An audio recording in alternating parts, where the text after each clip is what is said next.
हाँ जी बच्चों, very important case study bye CBSE इन sample paper also. तो आपको बहुत बढ़िया से डायग्राम नजर आ रहे हैं यहाँ पे। Triangle is a very popular shape used in interior designing. देखो आप बड़े होकर इंटीरियर डिजाइनर भी बन सकते हो जो करोड़ों रुपए कमाते हैं। ठीक है, जो आपका एम हो वही बनना है आपने। तो यहाँ पे क्या है, the picture given above shows A cabinet design by a famous interior designer. तो भाई मैथ्स तो हर जगह यूज होना चाहिए, इंटीरियर डिजाइनर बनो या कुछ भी बनो, मैथ्स पीछा नहीं छोड़ेगा आपका। Here are the largest triangle represented by triangle DEF. PQ is parallel to EF. ठीक है जी। Show that DPQ is similar to DEF. और इतना सिंपल, इसको थोड़ा डायग्राम को बड़ा कर दूं बच्चे।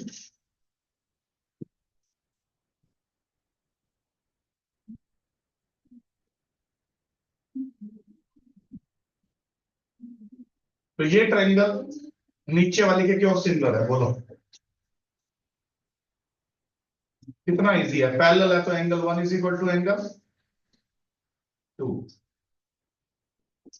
और angle D is equal to D common.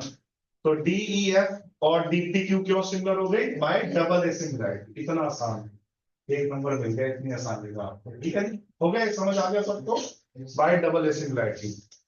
अब सिमिलर होगी बच्चों, ठीक है।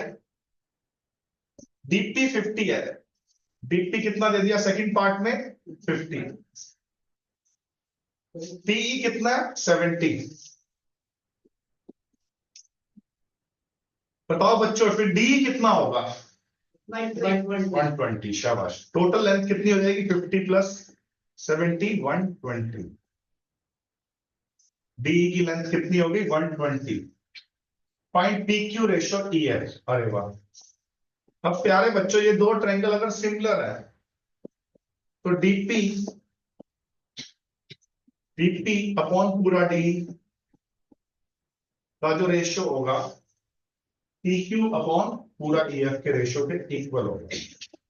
PQ अपॉन पूरा EF के रेशियो के इक्वल होगा। तो डीपी कितना आया था अभी अभी 50 और वो कितना है 120। PQ कितना आया था, PQ कितना आया था निकालना है, PQ बाई EF तो 5/12 आ गया। क्या आ गया बच्चों 5 ratio, PQ ratio EF, PQ by EF कह लो या PQ रेशो EF कह लो, 5/12। कितने बच्चों का यही आंसर आया था सेकंड पार्ट का, बहुत बढ़िया, खतरनाक बच्चे हो आप तो, बढ़िया। थर्ड पे आते हैं।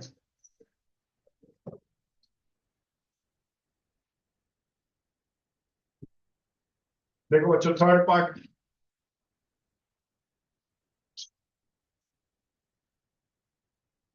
बच्चे यहाँ पे गलतियां करते हैं तो बड़े ध्यान से सुनना।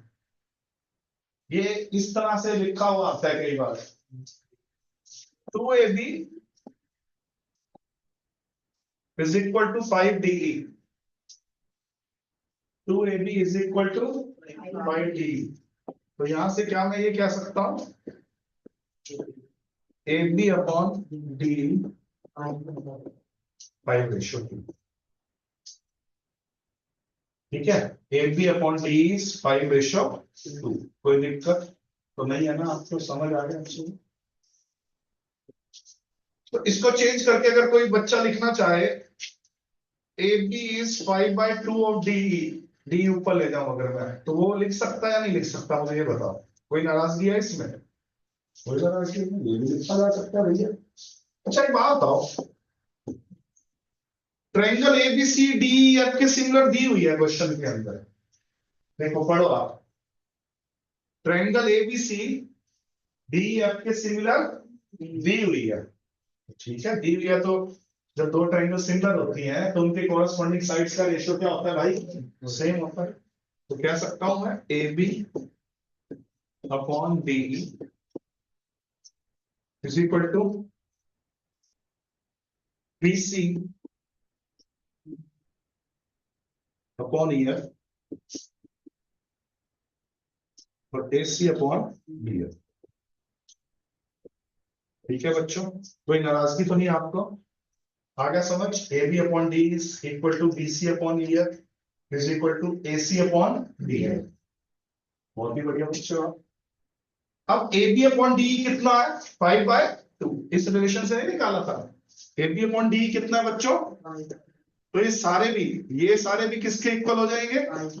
रेशियो तो सेम होता है ना जब दो ट्रायंगल सिमिलर होती हैं। एक कॉरस्पॉन्डिंग पेयर का रेशियो आ रहा है 5:2, तो बाकी कॉरस्पॉन्डिंग पेयर्स का रेशियो भी क्या आएगा?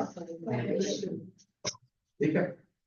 कहने का मतलब अगर डी को ऊपर लेके ए बी 5/2 डी हुआ, तो सेम लॉजिक से बीसी क्या हुआ? सेम लॉजिक से बीसी क्या हुआ?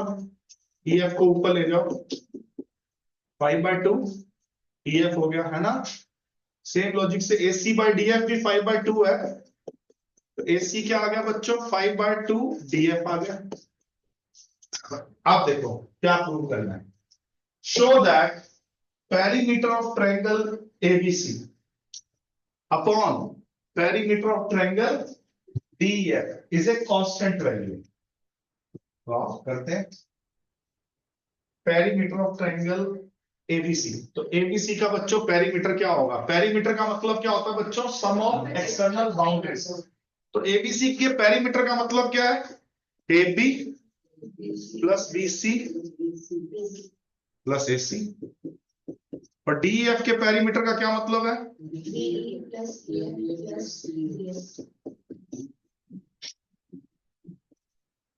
ठीक है बच्चों। अब मैं AB की जगह क्या पुट कर दूं? 5/2 D पुट कर दूं? कोई नाराजगी तो नहीं है किसी बच्चे को? AB की जगह क्या पुट कर दिया है? देखो 5/2 D।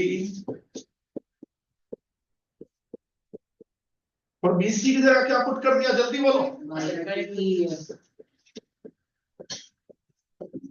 और AC की जगह क्या पुट कर दिया? अच्छा 5/2 DF।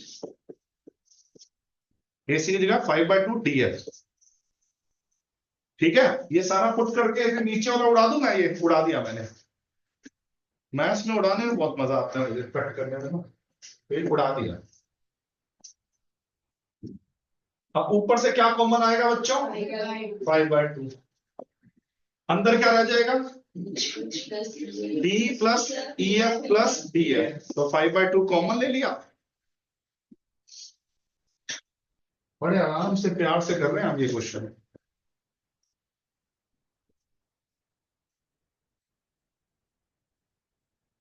और एक काटे काटे कर दिया, ऊपर नीचे सेम नजर आ रहा था, फिर उड़ा दिया। ऊपर भी D plus EF plus DF है, नीचे भी D plus EF plus DF।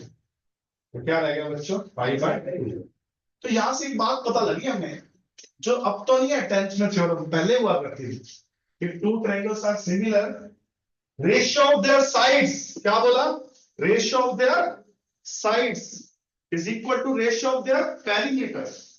जब दो ट्रायंगल सिमिलर होती है ना, तो उनके साइड्स का रेशियो उनके पेरीमीटर के रेशियो के इक्वल होता है। वो प्रूव ऐसे ही करना होता है। वहां पे हम 5/2 की जगह K ले लेंगे अगर प्रूव करना आ जाए तो।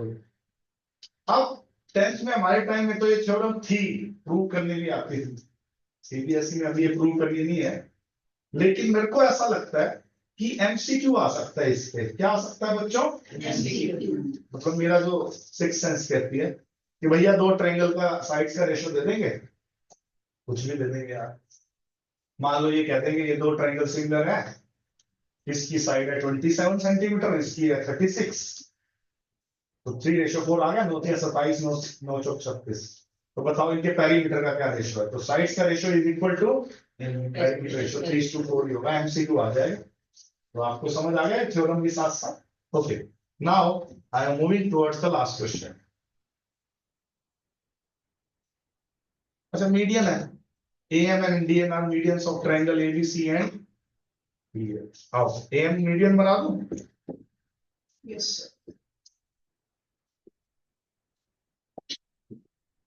AM and DN are medians. ठीक है, prove that ABM is similar to DEM। ठीक है प्यारे बच्चों, इसका मतलब ओरिजिनल तो हम ये मान के चल रहे हैं कि वो सिमिलर है। ओरिजिनल ट्रायंगल्स तो क्या है बच्चों, similar. Triangle ABC is similar to triangle D है, ये हम मान के चल रहे हैं पिछले पार्ट के अकॉर्डिंग। ठीक है, नहीं तो कैसे करोगे, कर ही नहीं पाओगे। अब बताओ, अगर सिमिलर है तो मुझे पता है कि यार angle B is equal to angle E है, हमारे पास है, क्योंकि जब दो ट्रायंगल सिमिलर होती हैं तो उनके कॉरस्पॉन्डिंग एंगल्स क्या होते हैं, इक्वल है। तो क्या लिख देंगे ब्रैकेट में, क्या लिख दोगे, corresponding angles of similar angles. ठीक है, तो जी इज इक्वल टू, ये तो ऑलरेडी है। अब मुझे बताओ, अगर ये पूरी ट्रायंगल सिमिलर है तो ए बी और जो डी का रेशो है, क्या बोला, ए बी और डी का रेशो है, वो किसके इक्वल है बताओ, बीसी और ईएफ के रेशो के इक्वल है। अब मेरी बात ध्यान से सुनना, जैसे एनसीईआरटी में करते थे, एक क्वेश्चन है ना एनसीईआरटी में, अगर बीसी और ईएफ इक्वल है, क्या मैं बीसी को 2bn कह सकता हूं और ईएफ को 2en कह सकता हूं?